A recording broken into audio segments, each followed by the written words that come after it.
Hi there. Today I want to talk about how you show up in either one-on-one conversations with potential clients or people in your life, how you show up in smaller groups, in more intimate groups. Maybe that's networking, or maybe you're leading workshops or retreats, or you're attending those types of events.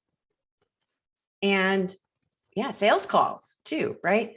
So think about how you are in each of those scenarios. Okay. And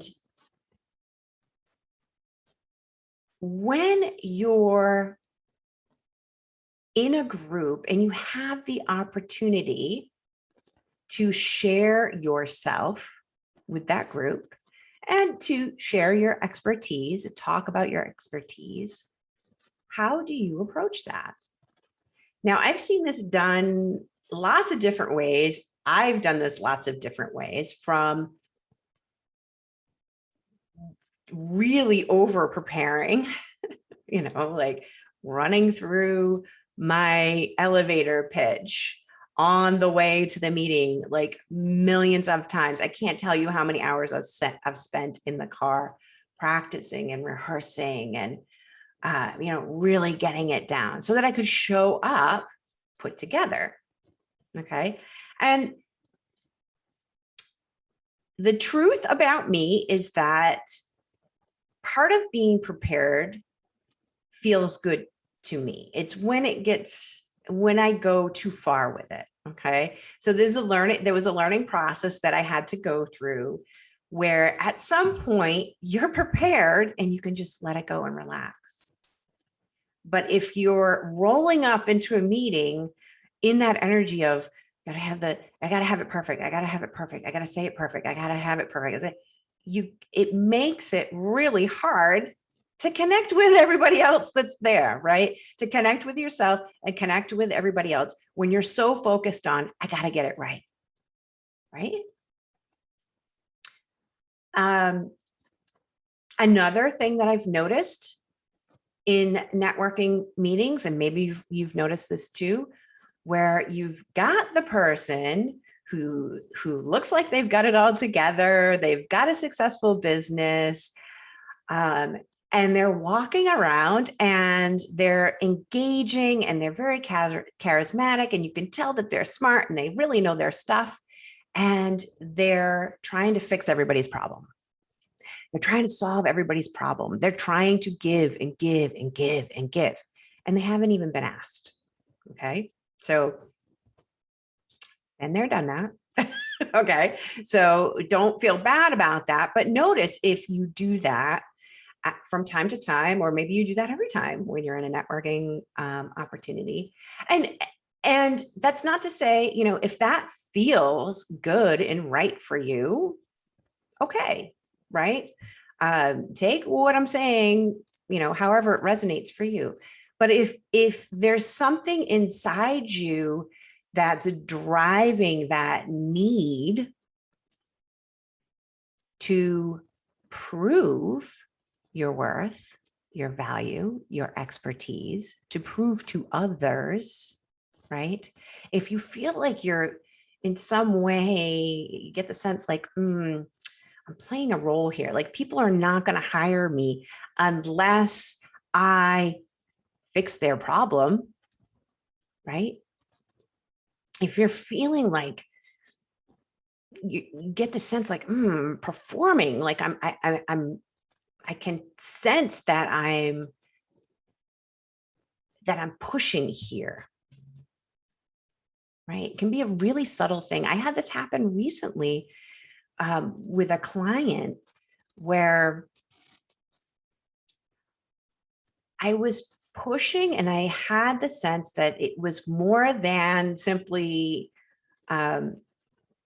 speaking truth to the situation and guiding my client through their discomfort and really being a stand for that. And there was a piece where I got off the call and I was like, what was that about? Because I felt like I was performing. I felt like there was something in the energy where I was trying to prove to this client that I knew my stuff, that I really cared about them, right? And so you may notice this for yourself. Sales calls, right? So sales calls are a great opportunity to practice being in the moment. And this is advanced stuff. Being in the moment, really listening, validating, to a certain level, not necessarily getting hooked into the story. This was something that would happen to me all the time in sales calls because I love story and I get pulled in. And there's a whole other video that I can do about getting pulled into other people's energy and what you can do to be really clear about where your energetic and emotional boundaries end and others begin, and how you can do some practices to not get so hooked into other people's stuff.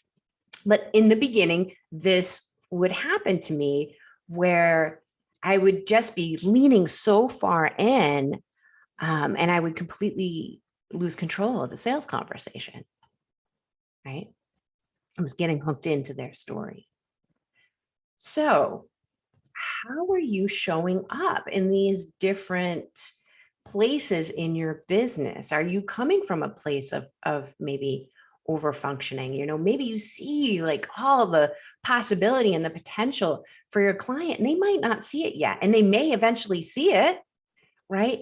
But you're already there and you're pulling them kicking and screaming there versus, okay, what really is happening in this moment for my client, and helping the process of unfolding that versus I see this thing, let's go right now, right? Like that was certainly something that I noticed about myself, where I would get really excited about the possibility, but it doesn't matter, right? If you're the coach or you're the consultant and your client in that moment isn't excited about it, or maybe they have some fears about it, and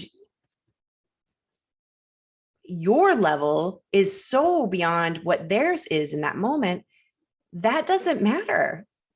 It doesn't, it matters in the sense that you can hold that vision to a certain extent, but if they're not aligned with that in the moment, then you have to adjust and meet them where they're at in that moment. I had a client, and she's a dear friend of mine as well, who's a healer. She owns a wellness studio. And I remember her saying to me very early on,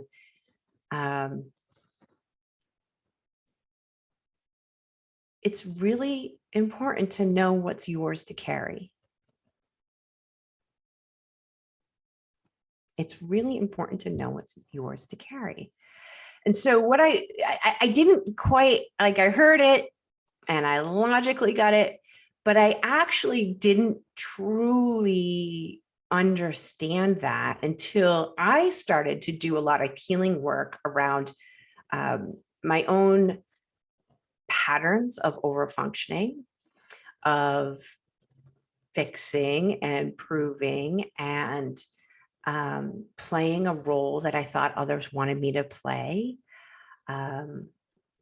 really carrying a lot of relationships, right?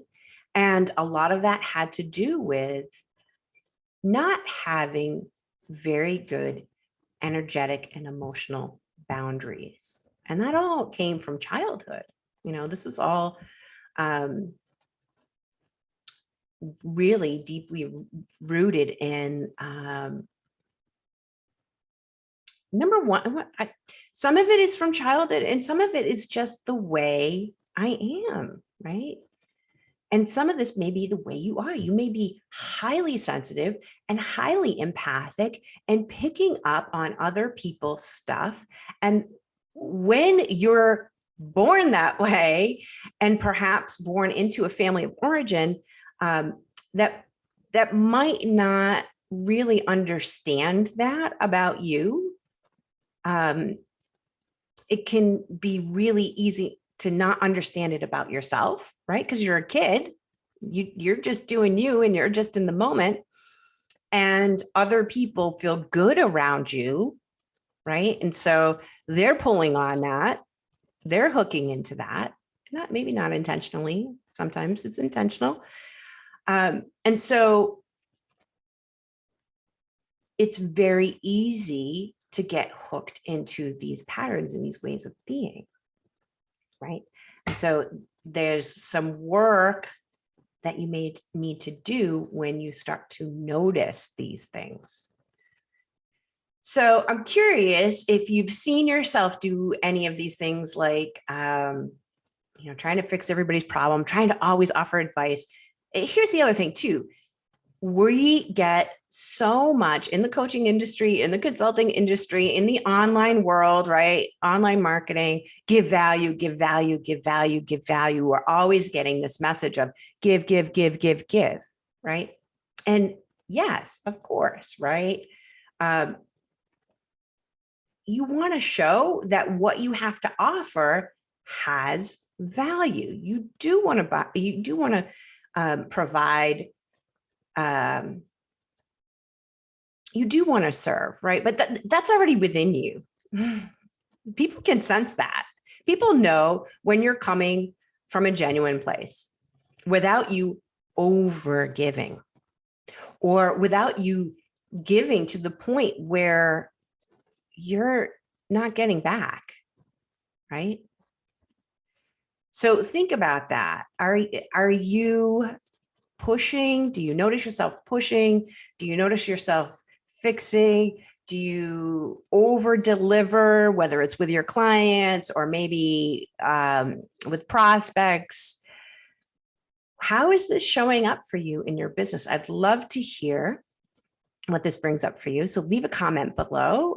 Feel free to send me a direct message. If you want to explore this a little bit more, I invite you to have a Bold Heart Visibility breakthrough session with me, where we can talk about any of these patterns that you're noticing coming up, how you'd really love to show up in your business, and what might be getting in the way of that at this time. So until next time, I wish you well and talk to you soon.